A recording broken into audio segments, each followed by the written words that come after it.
ہمارے بزرگ دوست سعادت خیالی صاحب مشرق کے چیف رپورٹر رہے، لاہور کی صحافت کا بڑا نام تھا۔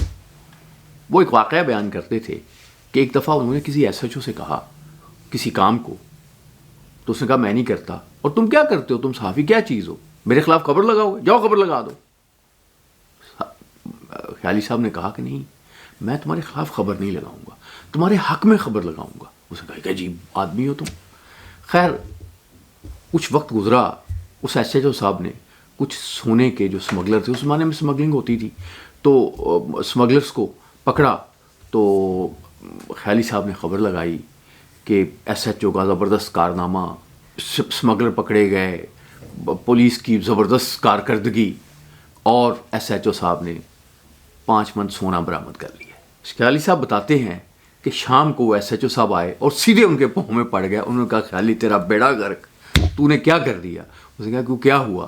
اس نے کہا کوئی یہ نہیں پوچھتا کہ کون اسمگلر پکڑا گیا، کہاں سے پکڑا گیا، وہ جو بھی پوچھتا ہے وہ 5 من سونے کا پوچھتا ہے۔ اب میں 5 من سونا کہاں سے لاؤں؟